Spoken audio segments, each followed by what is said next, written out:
Mitos atau fakta? Mitos atau fakta? Selamat datang di mitos atau fakta. Silakan komen.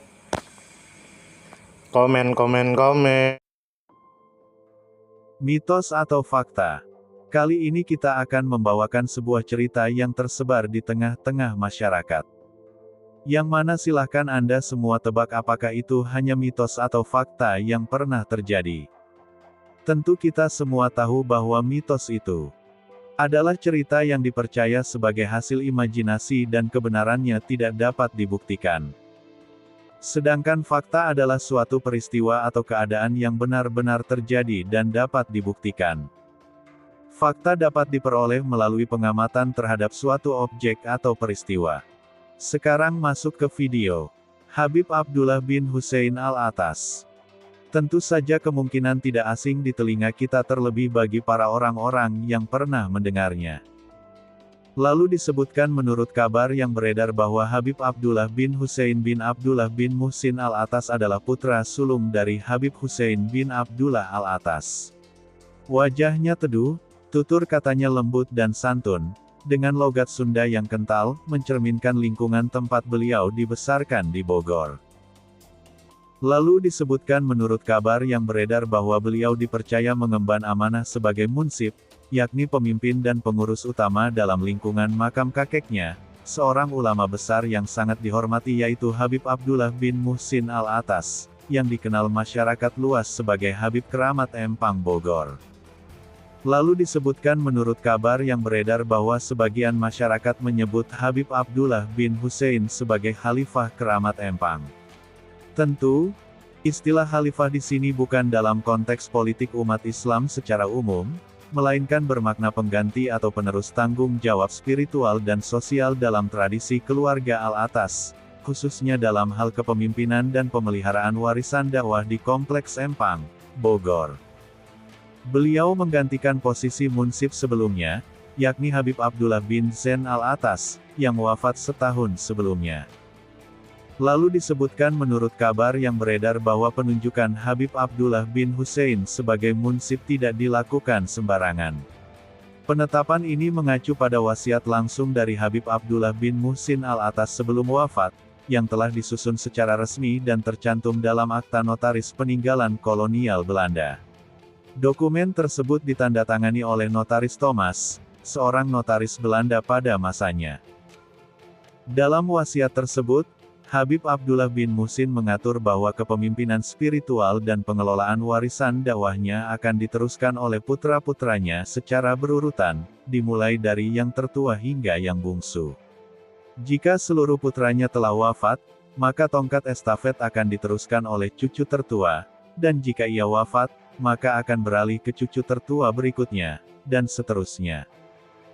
Berbeda dengan tradisi pewarisan kepemimpinan pada umumnya yang bersifat vertikal dan linear, sistem yang dirancang oleh Habib Abdullah bin Muhsin ini lebih bersifat kolektif dan berjenjang secara horizontal berdasarkan usia dan kemampuan. Atas dasar itulah, Habib Abdullah bin Hussein kini mengemban tanggung jawab besar sebagai penerus dan penjaga wasiat mulia tersebut. Lalu disebutkan menurut kabar yang beredar bahwa Habib Abdullah dikenal sebagai pribadi yang bersahaja. Dalam kehidupan sehari-hari, beliau berpakaian sederhana, sebagaimana para pendahulunya. Hanya pada acara-acara besar keagamaan, beliau tampil mengenakan jubah dan imamah, sebagai bentuk penghormatan terhadap tradisi para habaib. Meski menempuh pendidikan umum hingga memperoleh gelar sarjana, Habib Abdullah menilai bahwa pendidikan agama memiliki nilai yang jauh lebih esensial dalam kehidupan. Lalu disebutkan menurut kabar yang beredar bahwa Habib Abdullah tumbuh dalam asuhan sang ayah, Habib Hussein bin Abdullah, yang dikenal tidak otoriter dan sangat menyayangi anak-anaknya. Ia memberi kebebasan kepada mereka untuk memilih bidang keilmuan masing-masing. Lalu disebutkan menurut kabar yang beredar bahwa ketika beranjak dewasa, Habib Abdullah sempat mengutarakan keinginannya untuk hidup mandiri dan tinggal di luar lingkungan keluarga besar. Namun, oleh ayahnya, keinginan itu tidak diizinkan, sebagai bentuk komitmen keluarga untuk menjaga amanah dan tradisi leluhur. Lalu disebutkan menurut kabar yang beredar bahwa mengemban amanah mansyabah bukanlah tugas yang ringan.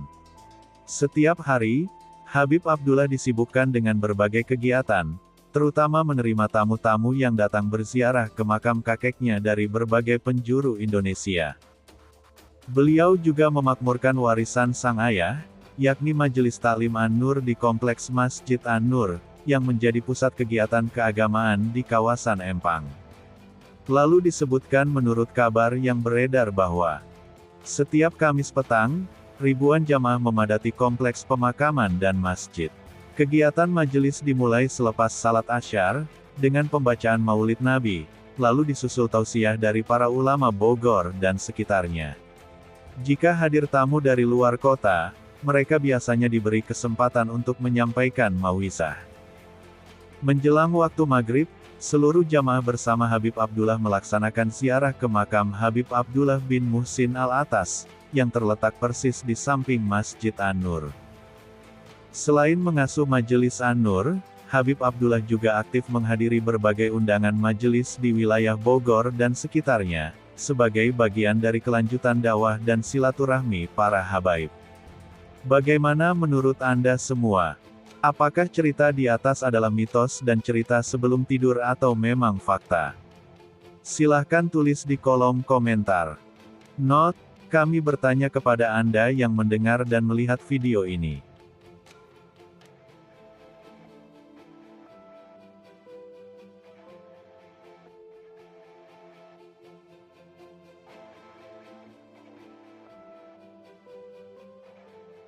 Tidur, tidur, tidur, tidur.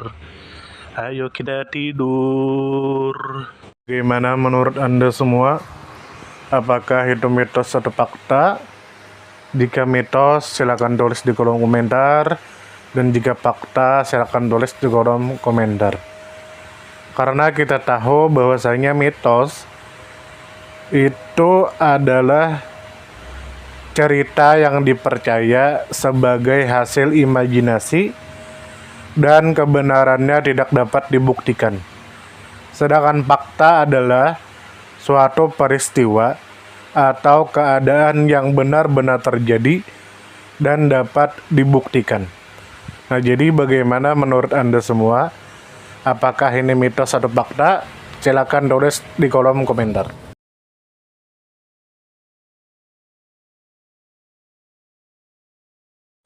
Mitos atau fakta?